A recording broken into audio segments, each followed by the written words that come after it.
start our this particular interesting session with a Google Trends search on data science. Okay, I'm gonna go to Google Trends and search for data science.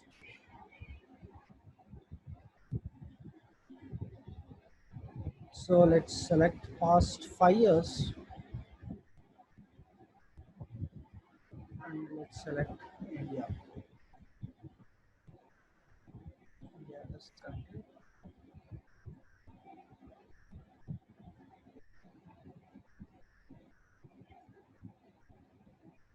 See, if you see the trends here, right?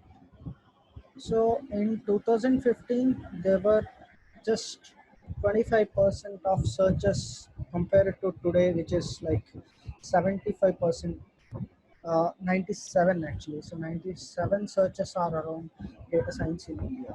So recently it has came down because of this coronavirus pandemic.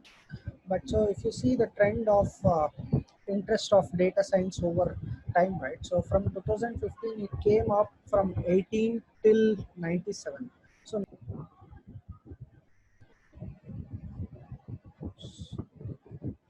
so if you see the trends, right? So it is increasing. So you see around 97% of searches which are who are around uh, tech company who are working in tech companies is like around 97%. So let's go ahead and search for machine learning. If you see machine learning, right, so the number of searches increased from 25 till 96 again as of today. Let's get to know what is machine learning and what is data science. So why it is so much trending today. So you see any website, any web application today, you go to Facebook, you see few recommendations around you, right? So recommendation about friends, recommendation about the products you recently searched on some social media. So recommendation about different things, right? So how do you think they are arriving at these recommendations? So how do Facebook know Mr. Lee is your friend, for example? So how do you know he's happening? So that's the wonder which is happening because of data science, guys. So okay, so this is what we're gonna cover in this particular session. So we will get to know what is the difference between artificial intelligence, machine learning, and data science. So we will see the process of learning data science, how you need to learn data science, the life cycle of a data science project, how it gets particularly deployed into the production from the starting to the beginning. So how you can transition towards data science from your current role. Basically, you might be a .NET developer, you might be a Java developer, or you might be a student studying BSc, BCA, you might be a student studying BCom. So how do you transition towards data science? So I'll gonna help you understand the complete life cycle of becoming a data scientist here. So if you see the history of data science, right? So in 1950s, we started understanding artificial intelligence. So we started seeing things like, so how we can actually make the things intelligent. So if you see a oven at your home, or if you see your TV, so how do we add some intelligence to these particular machines? So we thought about artificial intelligence in 1950s. So then in 1980s, machine learning came into picture. So wherein which we applied some mathematical theories which we were learning, let's say differential calculus, integration, differentiation, so whatever you might have learned in your 10th or 12th. So they started applying those particular sciences into artificial intelligence. So in 2010, right, so deep learning came into picture. So I'm going to tell you what is the difference between artificial intelligence, machine learning, and deep learning here. So if you see this particular diagram, right, so where data science fits in, where AI fits in, where deep learning fits in. So I'm going to start with artificial intelligence. So what is intelligence, guys? So a simple open-ended question for you all. So what is intelligence basically? So intelligence is basically the ability for a person to learn something and apply it. Consider you learn how to drive a bike. So a teacher teaches you. So how do you apply it? Right? So that's a skill. That's intelligence. Basically, you see a classroom of 10 people.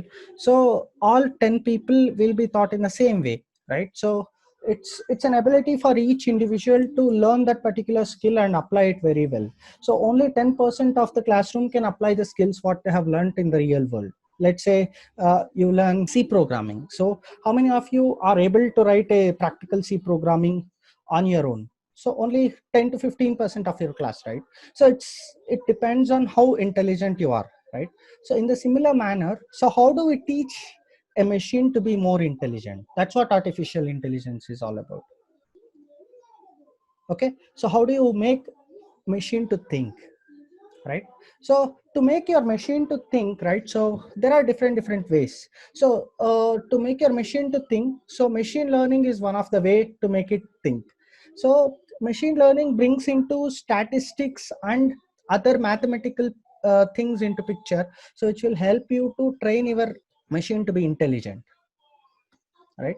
So you know differential calculus, you know linear algebra, so all those statistical and analytical tools which you have learned in your basics, which you learned in your 10th or 12th, so you'll apply those tools to make your machine intelligent. So that is called machine learning. So people started applying machine learning onto to make artificially intelligent things. So there are two actual different types of machine learning: supervised machine learning and non-supervised machine learning.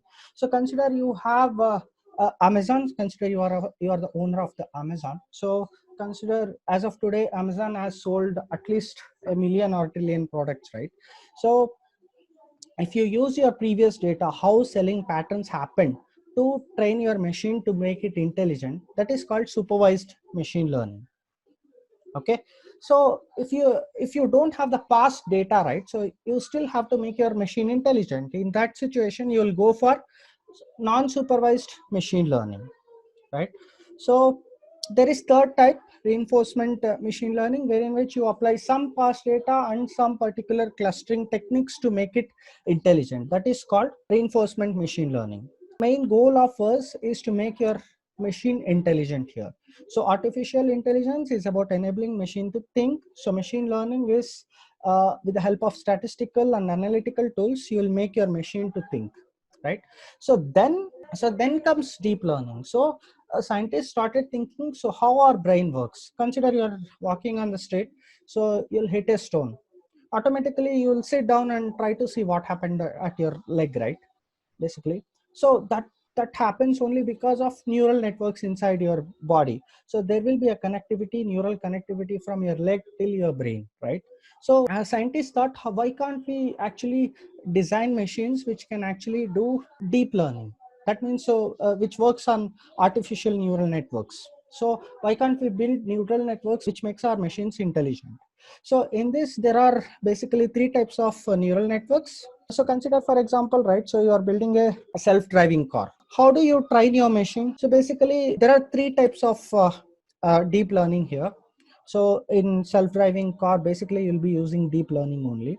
So there are three types of neural networks you use here. So the first one is artificial neural network. So if your data is in the normal format, right? So if you have data like speeds, so 10 kilometer per hour, 20 kilometer per hour, 40 kilometer per hour. So this is data which is in the form of numbers. So if you want to use that data to train your machine, so you'll go for artificial neural networks, right? So if your data is in the form of images, consider you are driving the car. So you have to train your machine, which is your car, to understand what happens. Consider someone comes in opposite to you, so you should drive to left or drive to right. So it has to recognize images, right? So that is combinatorial neural networks. So it basically works on your images. Third version of neural networks is recurrent neural networks. So it works on a time series. Basically, you are training the machine. So consider you start transition. So from 5 minutes from now, you should apply second gear. So 10 minutes from now, you should apply third gear. So this is what you're training your machine, right? So this is called recurrent neural networks. So basically three types of deep learning are there. So artificial neural networks, combinatorial neural networks, and recurrent neural networks. So you'll apply, it's not actually basically true that so you'll apply only one technique to train your machine or make your machine artificially intelligent. You can use many techniques to do that. right? So this is all about artificial intelligence, machine learning, and deep learning. So you'll ask me where data science comes into picture, right? So if you want to make your machine intelligent, so you know machine learning, so you know deep learning. So if you apply some more statistics, linear algebra, and your mathematics, that is called a field of study, data science, right? So data science is not a technology, data science is not a uh, tool, data science is not a programming language, it is a field of study wherein which, so you learn artificial intelligence, you learn to make artificially intelligent systems with the help of machine learning, deep learning, and few mathematical concepts like statistics, probability theory, linear algebra, differentiation, integration, right? So this is the whole difference between artificial intelligence, machine learning, deep learning, and your data science.